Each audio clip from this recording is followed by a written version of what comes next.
of the PFI's Nexus with the recent communal flashpoints that created a law and order situation in the country. These are some exclusive details that have been accessed by CNN News18. If we look at the hijab protest in Karnataka, the Karnataka police has said 2 suspects are linked to the PFI who plotted to instigate violence through the protests.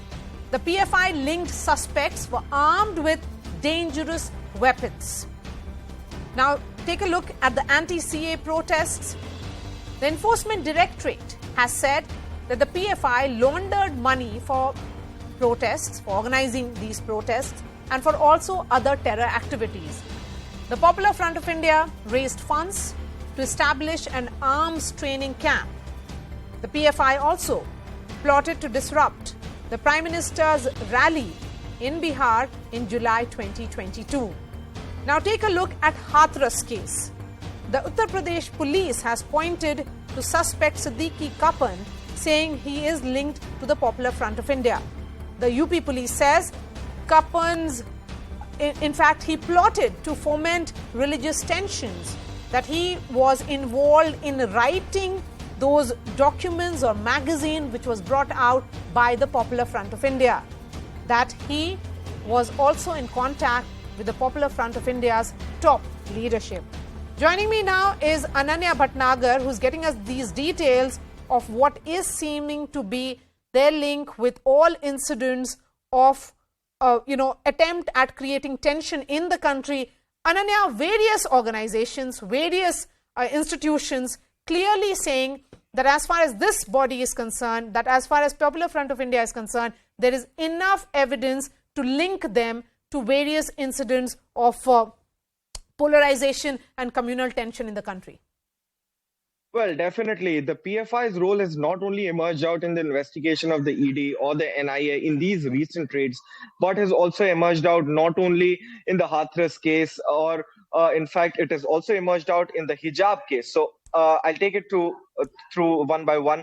First, in the hijab matter, one of the charge sheets that have been filed by the Karnataka police, 2 members out of the 5 in the Kunur case, in fact, has been said that out of these 5 people who've been arrested, who were allegedly held by the police with, in fact, knives at that protest site, and the police had alleged that they were the ones who were trying to foment religious feelings there, were actually members of the Popular Front of India. Okay. Secondly, when we come to the Hathras case, Siddiqui Kapan, a journalist who used to write for the PFI magazine, was actually in terms with the PFI and its subsidiary, the Campus Front of India, and was planning to visit, the Hathras village when the incident had actually happened there.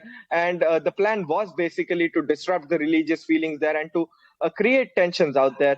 Not only this, the role has also come out in the ED investigation. When we talk about it, the recent raids that have been conducted, it's been clearly mentioned in the ED remand copy that's been accessed exclusively by CNN News18 that the PM's rally was a target. A camp was in fact created, and there was a plan to disrupt the PM's rally in Bihar in July 2022. Apart from that, cyberspace was being used. It is, when we talk into investigative terms, it's called a hybrid cadar was being used to radicalize the youth. Cyberspace was being used. Facebook, social media, and other platforms were being used. Social media was being used. And in fact, a very, very key aspect, that secret messaging apps like Signal, like Telegram, which have a higher encryption rate, were being used to communicate. So a big plot being busted out by the National Investigation Agency, the ED, and the state agencies that have worked together in this mega crackdown. And we are seeing today that this organization has finally been banned, though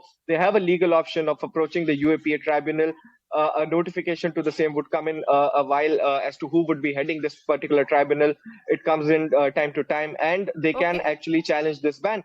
But a very, very key aspect at this moment is that their involvement is there in a lot of activities. And in fact, the Enforcement Directorate says that they were actually terror funding as well. The funds were being used to fund also the CAA protest, the anti-CAA protest that had happened in not only in the national capital, but also in various other states in the country. When the Citizenship Amendment Act was brought in, a communal angle was being given to these protests, that it is against a certain community. But what has also emerged out is that the PFI was actually funding these protests. Thank you so much for joining me, Ananya Bhatnagar, there getting us the latest in the investigation and talking about how the Popular Front of India was linked and has been linked to various incidents of communal tension that India has witnessed in the last few years. Joining me on the show